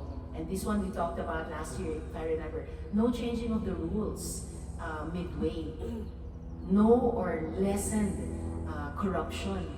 They also confront the problem of corruption in those other countries, but somehow there is some kind of semi-confidential, official moderating of that greed or predictability in those levels, so that new and established businesses can factor in that as a cost. Of course, from our perspective, we want to eliminate corruption totally, but at least while we're doing it progressively over the next years, it would help to seriously start getting that problem under control. Costs of electricity. Domestic and foreign investors have always reasonably complained about that. Why are we the most expensive electricity by some standards in all of Asia when we have so many renewable energy options still not fully utilized? They're also not just as Filipinos in the Philippines, they too are concerned that our education system, and I was talking with one colleague here earlier, the dire straits in which our education system remains, starting from the education crisis pre-pandemic, where after the first reform of the K-12, the kinder to 12 years of basic education, we didn't follow through on the other educational reforms that should have followed. Reforms in teacher education, correcting our textbooks, having enough and quality schools and classrooms. Then the pandemic hit us with all the problems it brought on. And now, coming out of the pandemic, still doing badly in the global rankings on language, math, sciences, having a Secretary of Education who doesn't have the track record or the program, or it seems even the interest in her portfolio. Instead, she's preparing to run for president in 2028. Another one aside from Trump, whom we have to stop in these years. We have to stop her. So there are Did you say many, her? Sorry? Did you say her?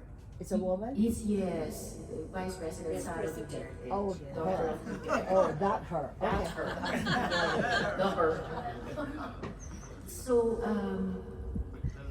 a lot of ways that we need to improve the Philippines as an investment destination for domestic and foreign investors, including by the collegial work that should have happened between DTI and TA. I hope you're not getting depressed yet.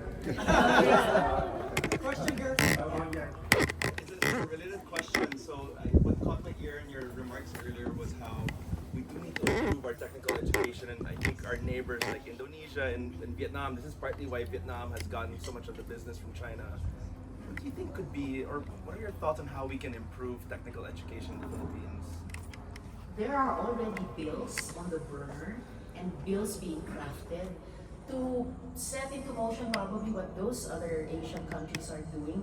We could easily, or we should easily be able to start in the Philippines. For example, the apprenticeship bill to enable workplaces to be sites of education themselves and to somehow, not necessarily promise, but ensure to a great degree the possibility of employment of their good apprentices after they complete their education.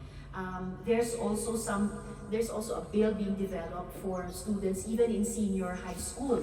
Of course, protecting all the rights of the child under the Convention on the Rights of the Child, but already providing them at least exposure to work in the strands of senior high school that they will be enrolling in, and also maybe to give them an initial taste of what if they go in for higher education they might want to pursue in terms of their degrees.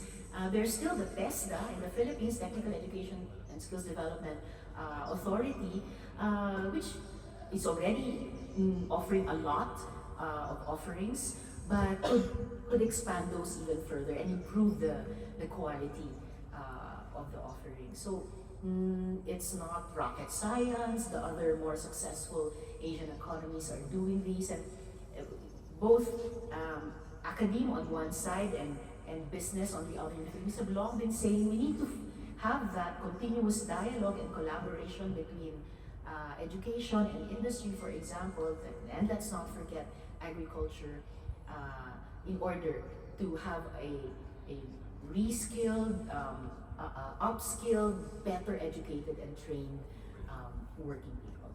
Thank you. Saro. Thank you. Thank you for being here and educating us with all of the issues that's happening in our home country.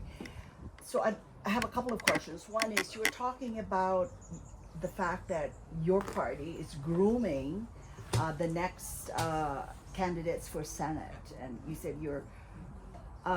Can we share those names? Can you share those names if you can? And secondly, I think the reason we're all here is because we want to find out what can we do to support you.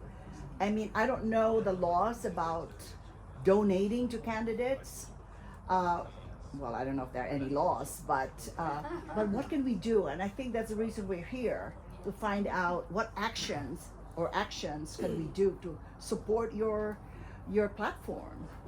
Thank you so much. We were actually talking about it on the way here with Edwin and Mila and Ernie and Rafi.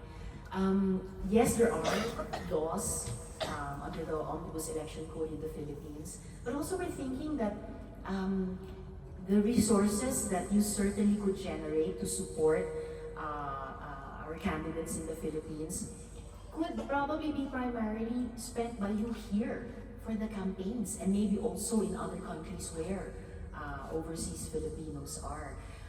Although we're also figuring out in the Philippines, on the Philippine side, how for those who want to contribute to campaigns, Philippine side, what are the proper and legal ways. So we'll be seeking advice both from here, PhilAms and Filipinos, but I will certainly update you about that, because of course, aside from the ground level organizing, and then our work in social media and the whole communication space, resource generation is so important. Okay, when the camera is off, I'll tell you the names of those who've committed so far. Before you go there, in terms of the how you can help from here, we would encourage you all to be dual citizens. Yes. You can apply for dual citizenship, and with that, you should then register for overseas voters. That way, you can support the candidates that we want, the parties that we want. When it comes to funding, I think right now there's still open questions, but I think you can donate to candidates if you're also a Filipino citizen. So, if you're a dual citizen, you can donate? Yes. Okay. Do you have an answer to this, Mike? Yeah, I'm a dual citizen. And if there's any good news you want to hear, I was able to get my senior citizen card in 2 hours without even having to bribe somebody. You have what? Senior citizen card. Yeah, In the Philippines? Yes. In the Philippines. And it's a card that gives you all sorts of privileges, including free movies. But that's a benefit to you. I'm talking about the benefits to the candidates. As dual citizens. I know, but I'm talking about benefits to the candidates that we can support. Can I say something? Because the 20% discount is your benefit. Well, which is good. Let me answer saying that. Actually, I was going to segue to a question, if you don't mind. So the point is that we here,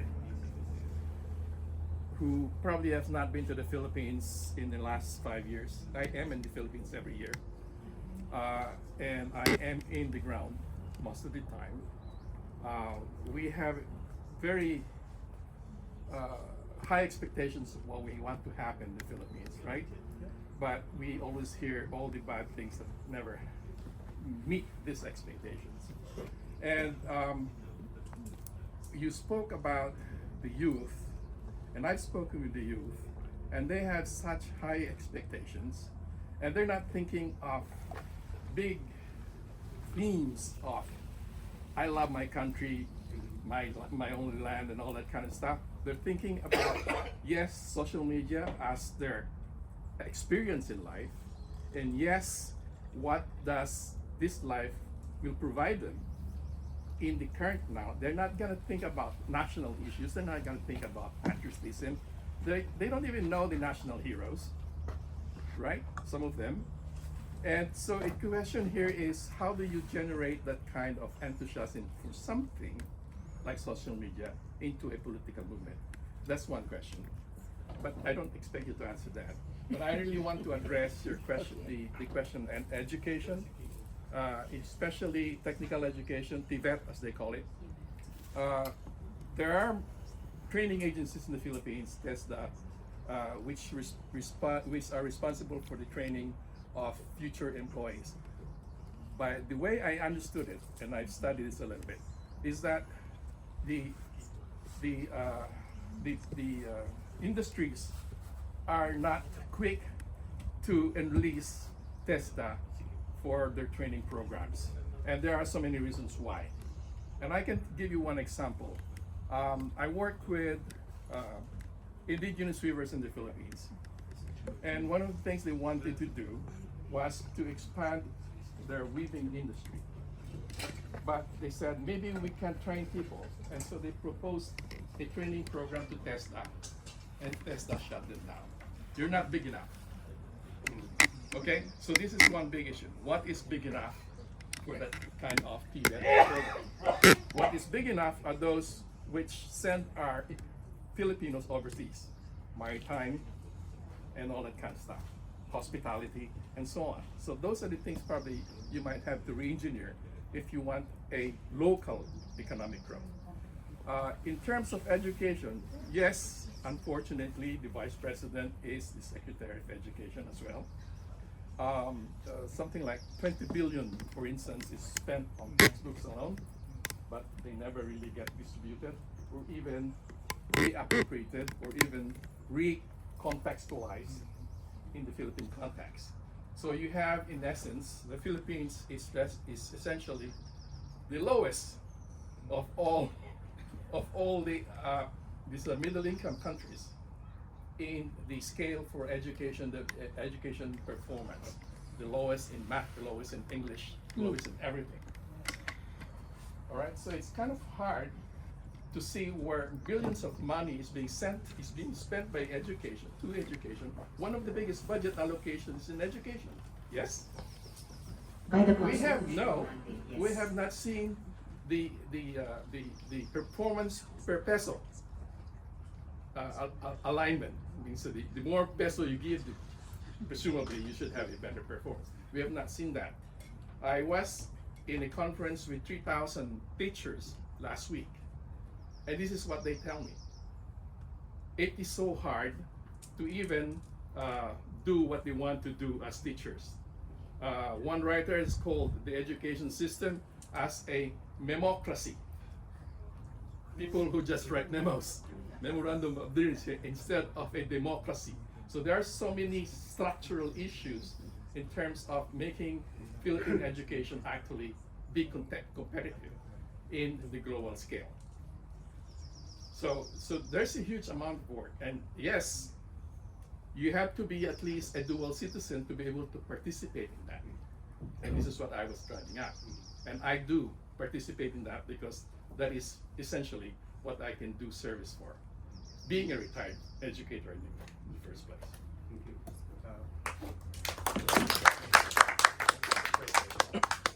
Before I temporarily shut off the camera for some important announcement, we were up with a congen Neil Ferrer for lunch, and the consulate is doing a project where in one day you can get your dual citizenship, you could register to vote, and you could get a passport. So we're gonna hold our consulate to that. Hopefully it will happen, but he said it. And there's some information in the website. One day? One day. Yeah. So When is gonna happen? I'm not the content, so I can't explain. But I'm just relaying some possibly good news that we should take advantage of, that we can get our dual citizenships back. Edwin, if you come in before 8 o'clock, you can, then they will, at 3 p.m. you will have your dual citizenship. Wow. Senator, thank you for being here, and thank you for your leadership. I am a dual citizenship. Sad to say, you're the only one I voted for who won. So my question is, what lessons have you learned from the 22 election that will make us believe that the next elections going forward will have different results? Can you repeat the question? Yes. What lessons can Risa cite from this last election that we can help improve the next one? That we can help our prospects, improve our prospects for the next one? Thank you. And from your question, I'll segue back to your first question. Yes, many lessons. And I just thank you for the question, because the presumption is there are lessons we need to learn. Yeah, I've always said that when we lose, and I think, sorry if I'm repeating, I think I shared this with you last year. Yes, there are external factors that we rail against. There are still very serious, valid questions raised by the trio of General Rio and Colonel Odonio, that though they haven't been corroborated by similar groups of election reform advocates and IT experts as conclusively proving fraud, still, because they are serious and valid questions, they need to still be completely answered by the Commission on Elections. Even if we railed against those, and there were offline real fraud, like vote buying, that's fraud, election violence, that's fraud. We also had to contend with the incredible influence operations in social media, fake news trolling, etc. But still and all, I always say that when we lose, it's on us in the end. And it's so important to therefore call our lessons and try to apply what we have learned to future contests. So for one, moving forward, Chel Jokno has said that we need to prepare vote protection even now. So we need to recruit, train, and on election day, deploy poll watchers who know what to look out for. And if they see anything that is irregular or a violation of the Omnibus Election Code, they should make it of record, call the attention of the Commission on Elections on site, put it on record, so that if and when there's anything we want to contest, we have the documentation. We've made it official.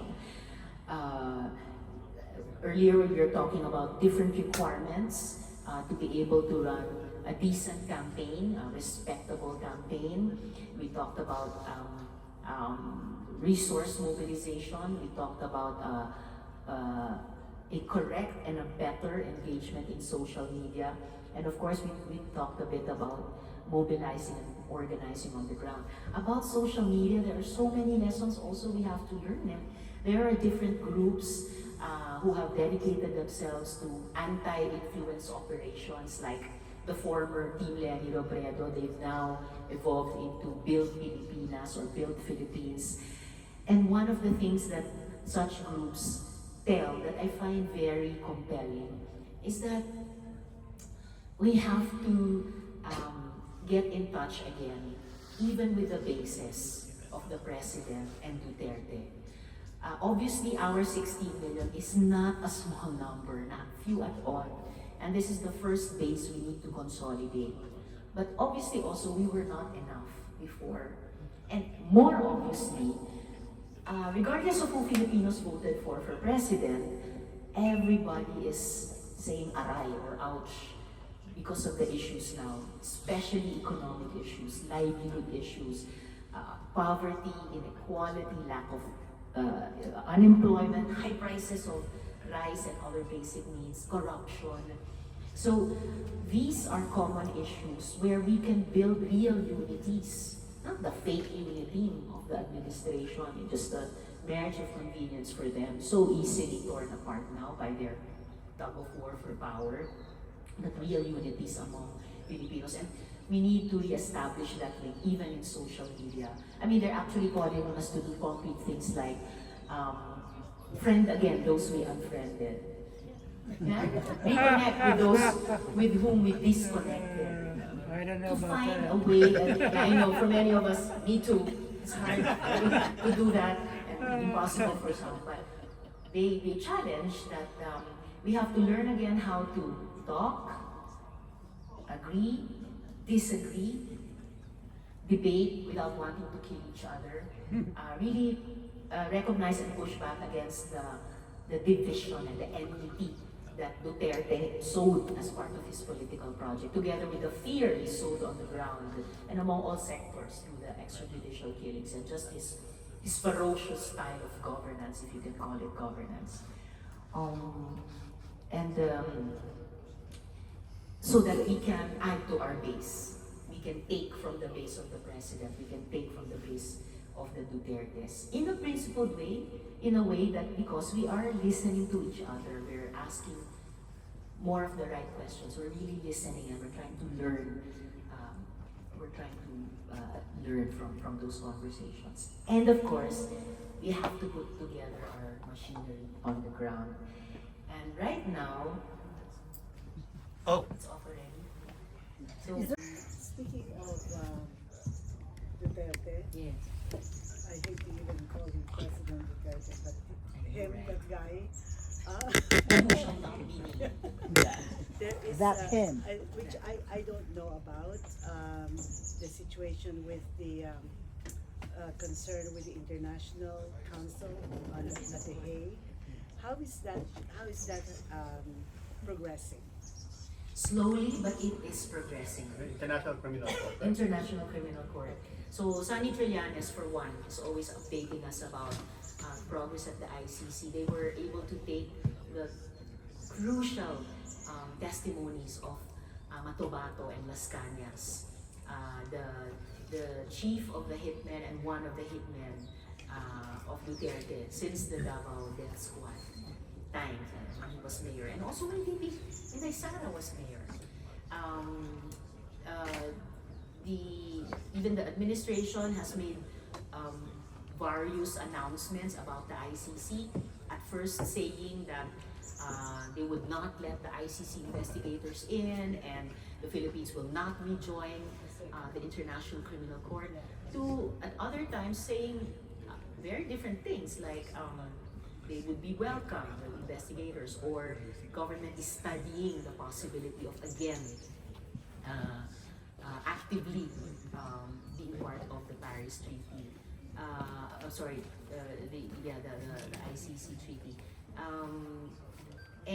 Sonny Trillanes has also said that the ICC has started to hire translators in the Cebuano and Ilonggo languages and other Philippine languages, so as if preparing to formally take testimonies of other witnesses. So I think it's coming. Yeah. In addition to that, the Dutertes are always saying, well, we left the ICC, the Philippines, and he did.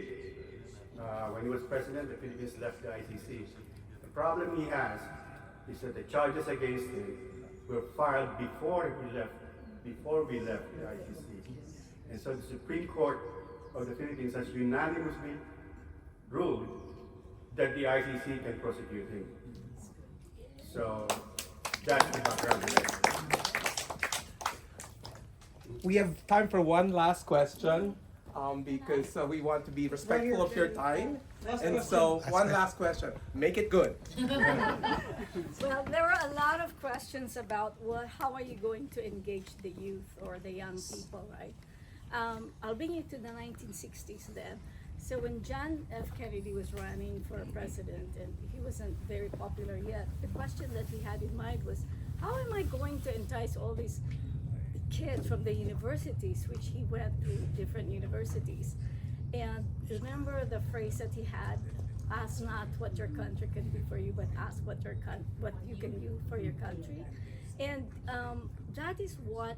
that's when he started asking the students, what do you want to do? Because like the youth now, they feel unheard, they feel like they don't have any identity, and they feel like they can't do any difference. And so what he did was just really listen to them. And there were items that he made happen, like I think it was Greek peace that they wanted, and so that was created, and he made it happen nationwide. And so now going back, so that may be, I don't know, it may be a solution to engage the youth, recognize them, hear them, and then make small steps to probably meet them halfway or meet them all across the board to see what you can do for them as well. And then in the 1980s, I remember South Korea, they had the brain drain. So their students were coming here, being educated here, and I'm wondering if Philippines can do the same thing. So these talents that they have, they entice them by giving them incentives in order for them to put up businesses in South Korea, and they have been successful with that. So they gave them the support, they convinced banks to support these entrepreneurs, and do we have a program like that in the Philippines? So those are my two things. Was it good? Very good, thank you. Very good. A good way to end the show. Well, I think there are a lot of departments or attached agencies that have livelihood programs, or maybe are extending capital, but not necessarily training for the livelihood program implementation.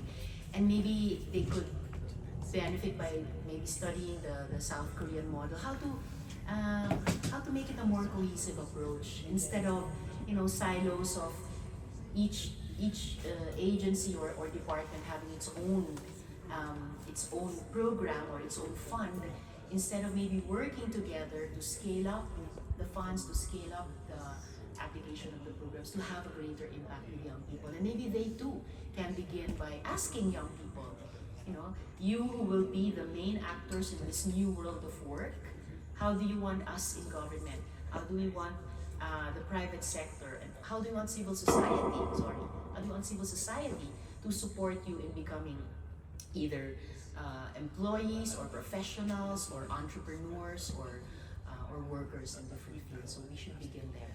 I think you've been exposed to a survey of the Philippines' deepest problems and ongoing problems. But I think we've also been exposed to a survey of possible solutions and ideas that are present, but what is lacking is leadership. Dedicated national leadership, incorrupt and transparent and accountable and responsive, just like Risa is. So thank you very much for coming, and yes, there's more like this.